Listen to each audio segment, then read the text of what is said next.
Assalamualaikum warahmatullahi wabarakatuh.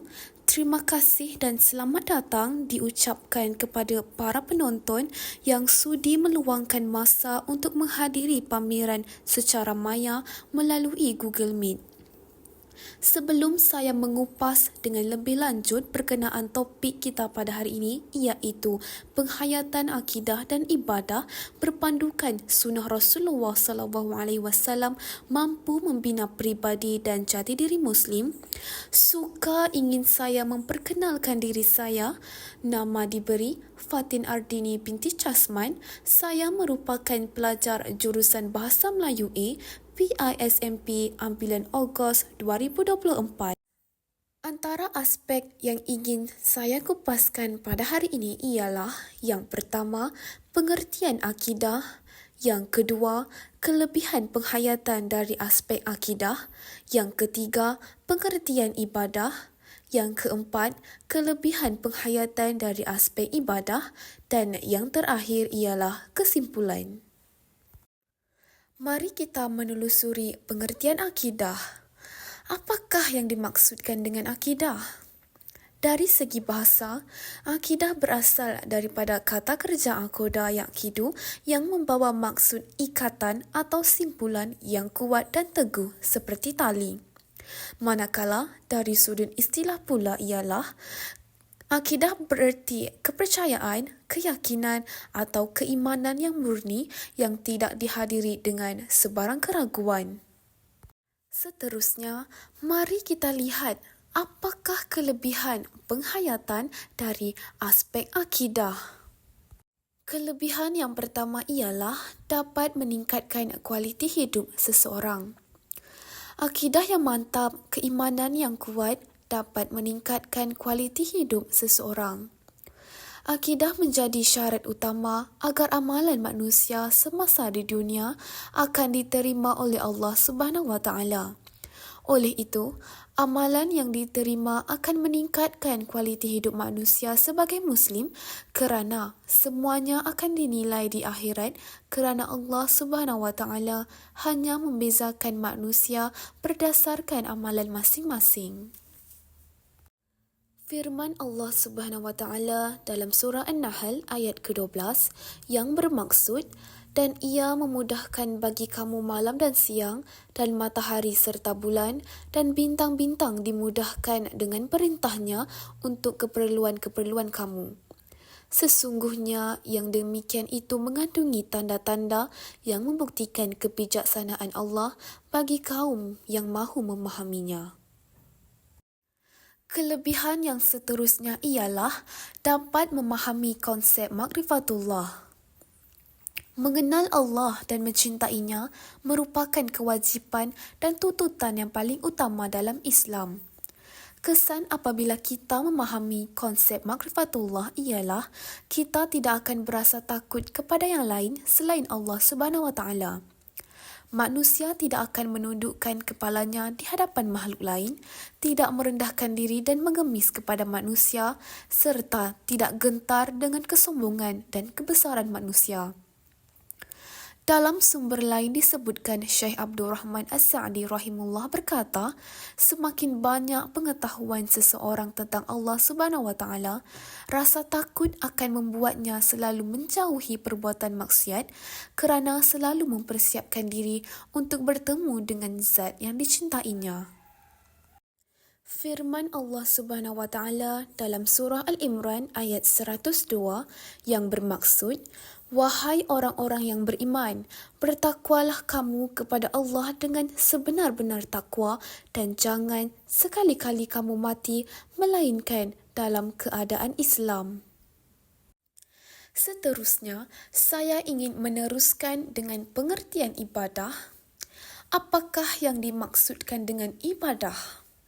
Dari segi bahasa, perkataan ibadah bermaksud patuh, taat, tunduk, menyembah dan perhambakan diri kepada Allah Subhanahu Wa Taala.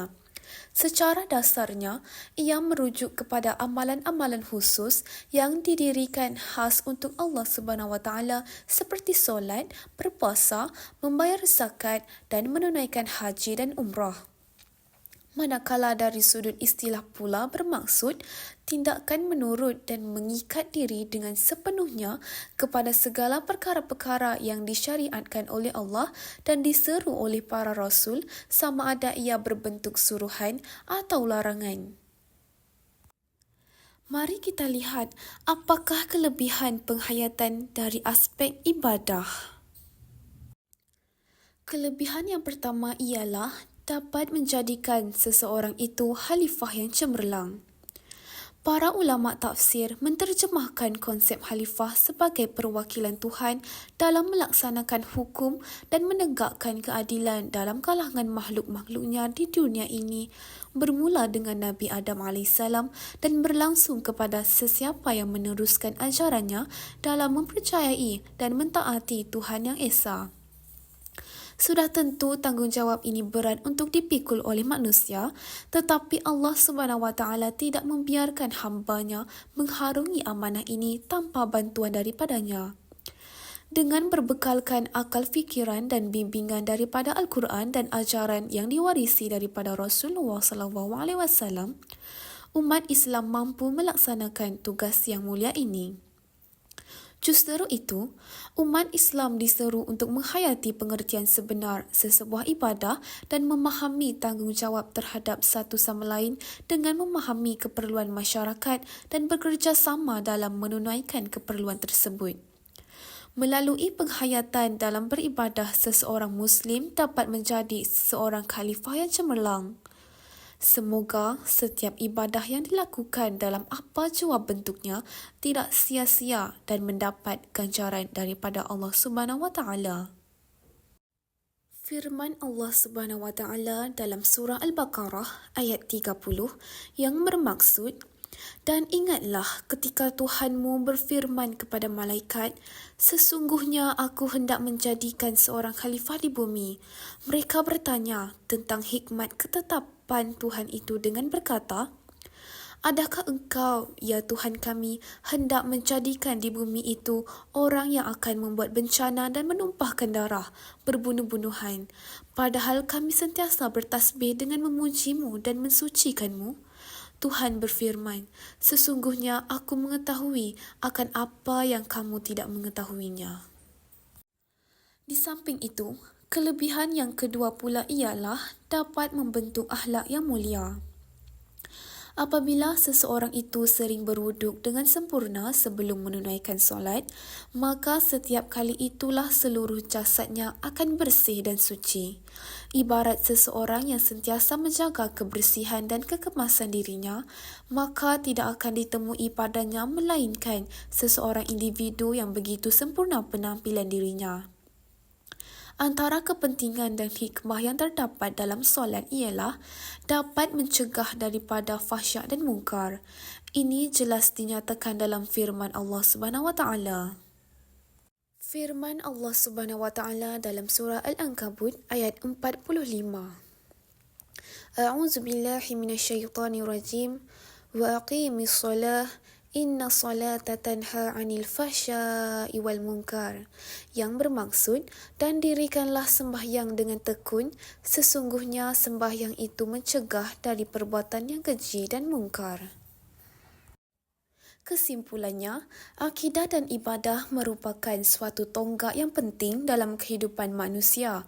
Oleh itu, penghayatan akidah dan ibadah bukan sahaja menjamin kesejahteraan spiritual, tetapi juga membentuk akhlak dan sikap positif dalam masyarakat, seterusnya mewujudkan keharmonian dan kesejahteraan dalam kehidupan bersama. Sekian, itu sahaja daripada saya, Pameran Maya. Assalamualaikum warahmatullahi wabarakatuh.